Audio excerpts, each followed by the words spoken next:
Wow. Grown adults holding their children in their profile picture, and they're just like, "Get a life, loser!" And it's like, oh my gosh, why are you watching my videos?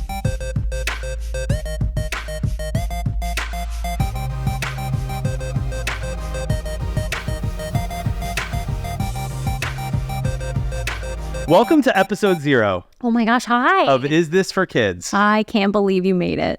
I can't believe you made it. I know. Well, it was a long journey. To be clear, this show is not for kids. It's not. This show right here is for parents, people who take care of kids. Caretakers, grandparents, loved ones, aunts, uncles. Babysitters, maybe. Yeah. Yeah. Really good ones. Mm-hmm. Not the kinds that just show up and eat all your food and then leave. Right. Right.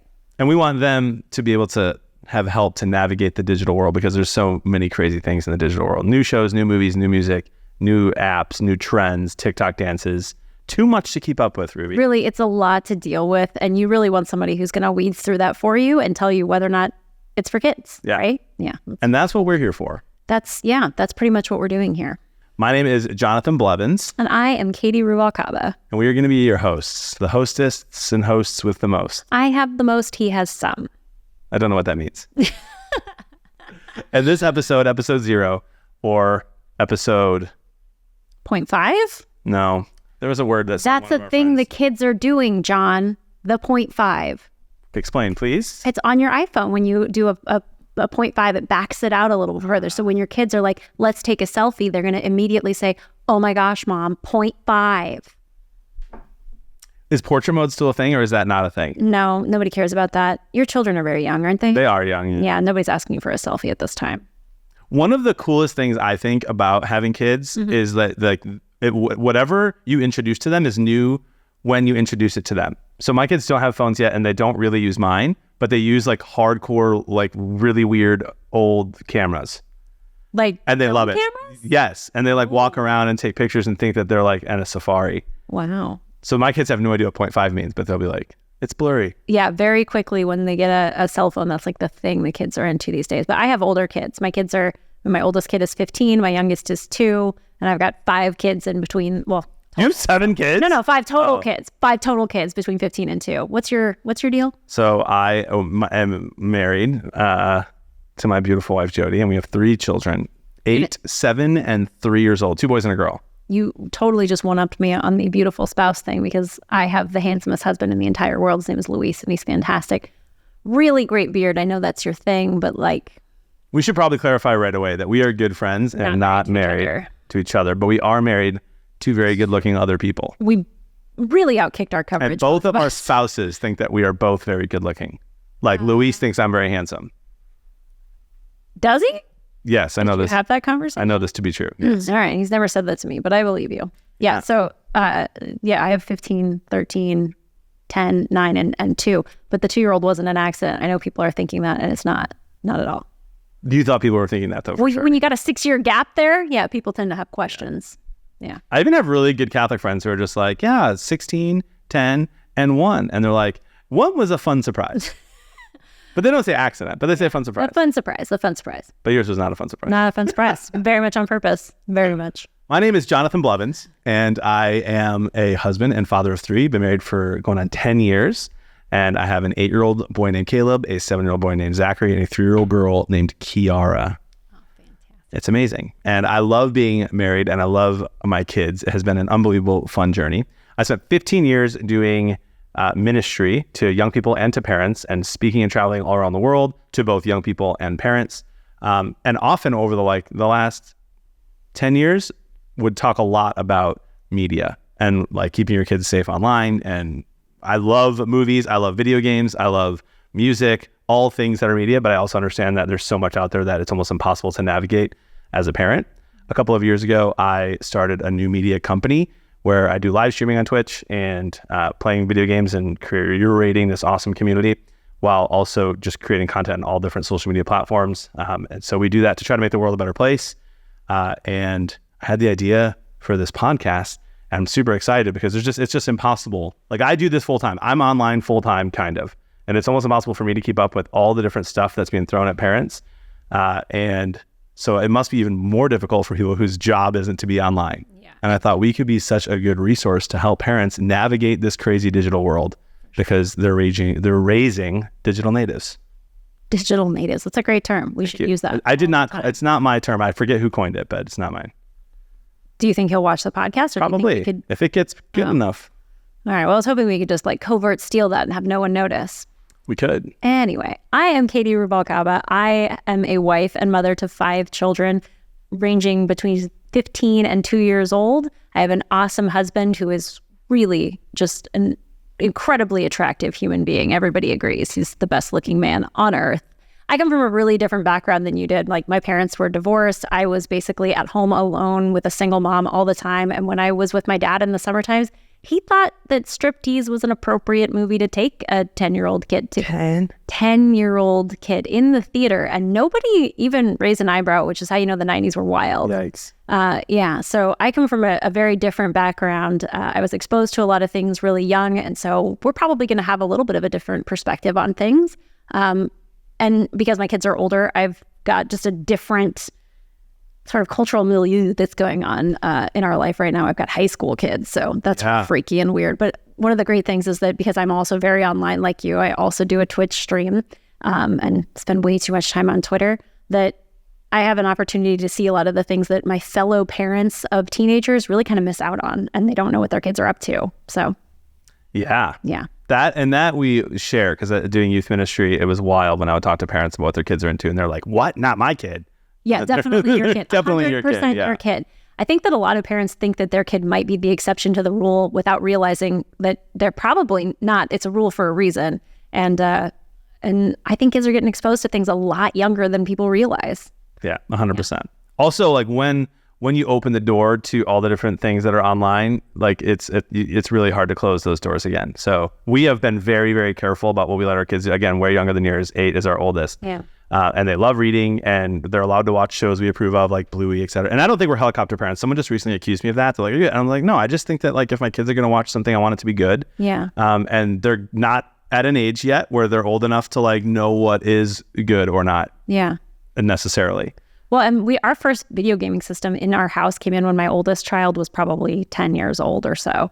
And then once it's in, like you said, it's really hard to get it out. So now my 2-year-old is exposed to, Minecraft and things that weren't there for my 10-year-old when she was 2.